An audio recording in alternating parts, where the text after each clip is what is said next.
ہے بالا تیرا، واہ کیا مرتبہ اے غوث ہے بالا تیرا، اونچے اونچوں کے سروں سے قدم آلا تیرا، اور سر بھلا کوئی کیا جانے کہ ہے کیسا تیرا، اولیاء ملتے ہیں آنکھیں وہ ہے تلوار، بے شک بے شک،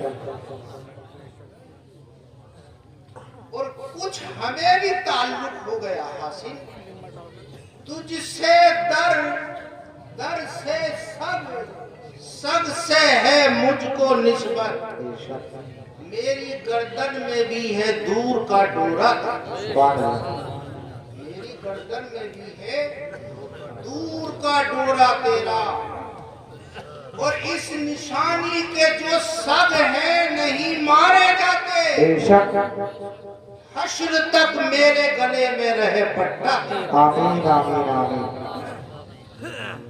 کتے دو طرح کے ہوتے ہیں، ایک بہیٹی کتا ہوتا ہے اور ایک کسی مالک کا پلا ہوا کتا ہوتا ہے، جی تو جو مالک کا پلا ہوا کتا ہوتا ہے اس کی گردن میں نشان ہوتا ہے، پٹا پڑا ہوا ہوتا ہے، تو لوگ سمجھ لیتے ہیں کہ یہ کسی کا پلا ہوا کتا ہے۔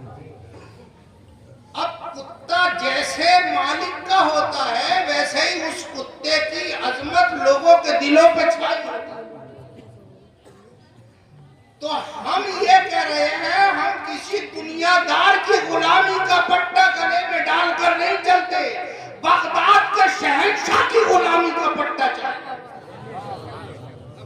تو کہا تجھ سے در در سے سگ، سگ سے ہے مجھ کو نسبت، میری گردن میں بھی ہے دور کا ڈورا تیرا، ارے اس نشانی کے جو سگ ہیں نہیں مارے جاتے، حشر تک میرے گلے میں رہے پٹا، آمین آمین، اور کیا دبے جس پہ حمایت کا ہو پنجہ تیرا، شیر کو خطرے میں لاتا نہیں کتا، بے شک، ہم اور آپ یہاں آئے ہیں، ذکر غوث اعظم میں شامل ہیں، اولاد مصطفیٰ کی زیارت میں مصروف ہے، جی یہ ہماری خوش قسمتی ہے۔ یہاں آئے کیوں ہے، اس در سے نسبت وابستہ کیوں کی ہے، اس لیے کہ نسبت سے ہی شے عظمت پا جاتی ہے، اگر ادنا ہو اور اعلیٰ سے نسبت ہو جائے تو وہ بھی اعلیٰ ہو جاتا ہے۔ بے شک، ان پیروں کی ضرورت کیا ہے، پیر بنایا کس لیے جاتا ہے، اس لیے نہیں کہ میرا کاروبار ٹھیک کر دے، میرا ظاہر ٹھیک کر دے، میرا لباس ٹھیک کر دے، پیروں کا کام صرف اور صرف دل کو صاف کرنا، بے شک بے شک، اور دل کیا ہوتا ہے جب یہ صاف کر دیتے ہیں تو پھر وہ مومن کا دل بن جاتا ہے، اور اس کے لیے اعلان کیا جاتا ہے یہ پوسٹ کا لوتھڑا نہیں ہے بلکہ یہ عرش خدا بن گیا، بے شک، قلب المومن عرش اللہ، مومن کا دل عرش الہی۔ جب دل کو صاف کر دیا پیر نے، نگاہ ڈال کے صاف کر دیا تو اب یہ دل نہیں رہا بلکہ یہ دل اب عرش خدا بن گیا، بے شک بے شک، خدا کے جلوے اترتے ہیں، خدا کا نور آتا ہے، اور جب خدا کا جلوہ اترتا ہے تو یہ دل مومن کا آئینہ بن جاتا ہے، بے شک بے اور اس شک، کے بے شک، سامنے جو بھی آتا ہے تو وہ اس کے دل کو دیکھ لیتا ہے اور اس کی منشا کو بھانپ لیتا ہے، اس کی نیت کو جان لیتا ہے، تو کہتا ہے یہ میرا پیر بڑا روشن ضمیر ہے، سبحان اللہ سبحان اللہ، مگر یہ ملا کیسے، یہ دل کا تصفیہ کرنے سے، جی دل کو صاف کرنے سے، یہ جب دل ہمارا صاف ہو جاتا ہے اور دل پر ہی توجہ دی گئی ہے، پیر بھی توجہ دل پہ دیتا ہے اور مصطفیٰ جان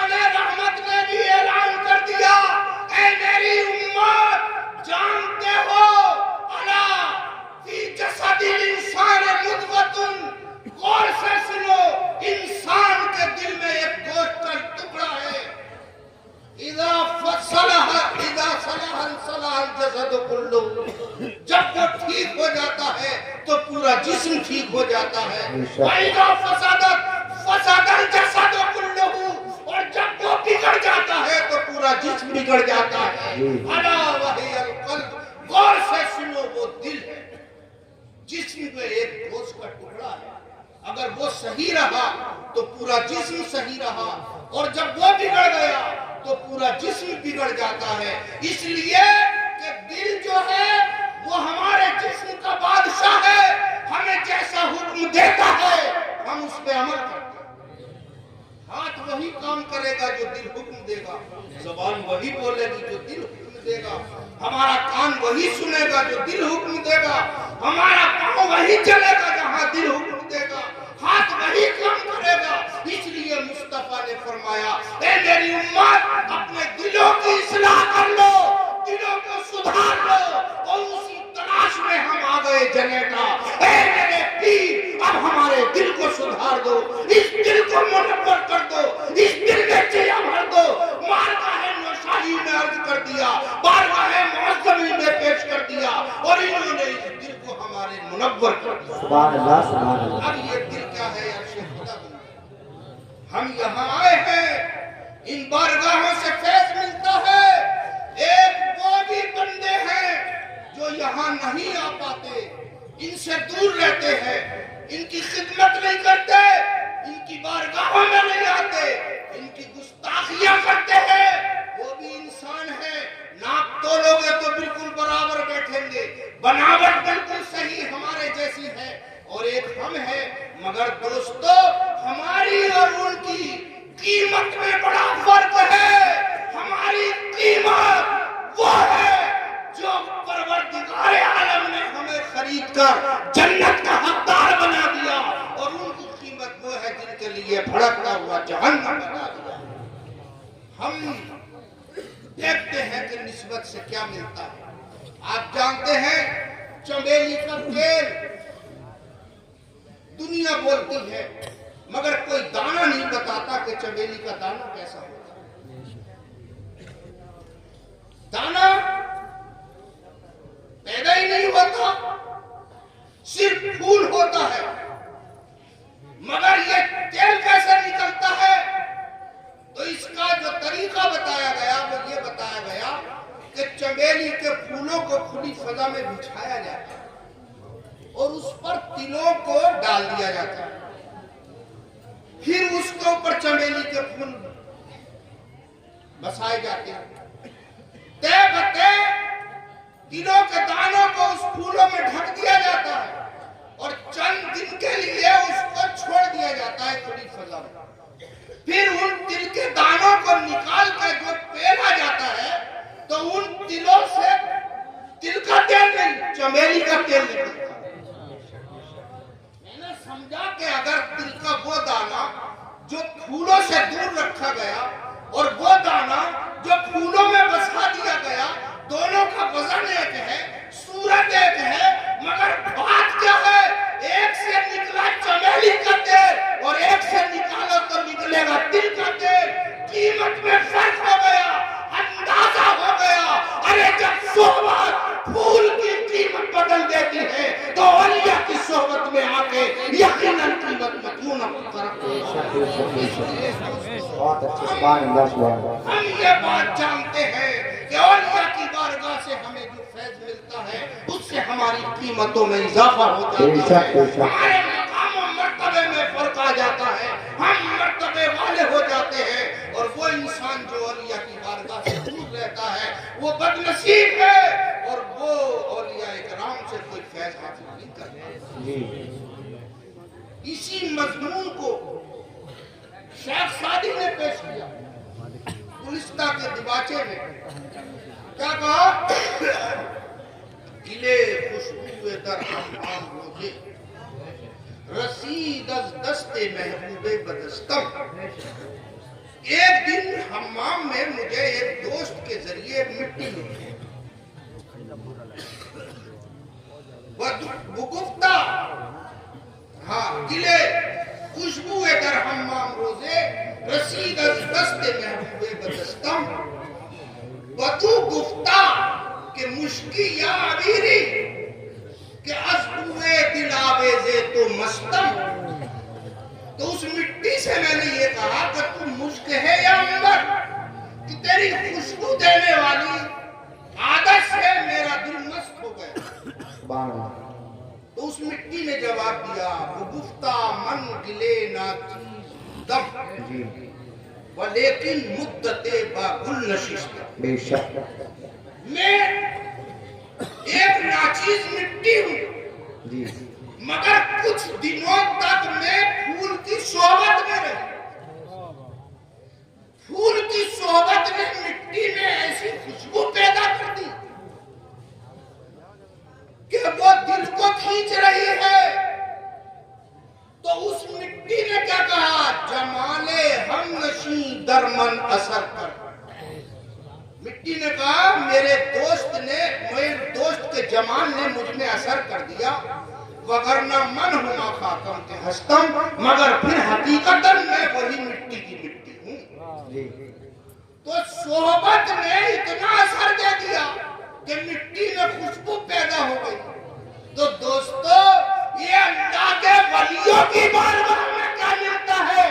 مولانا روم کہہ رہے ہیں، یک لمحہ صحبت باولیاء بہتر سب سالہ تاتے بھیریا۔ ان کی بارگاہ میں آنے کا فیض یہ ہے، ایک لمحہ اگر ان کی بارگاہ میں بیٹھنا نصیب ہو جائے تو 100 سال کی بیریا عبادت سے افضل۔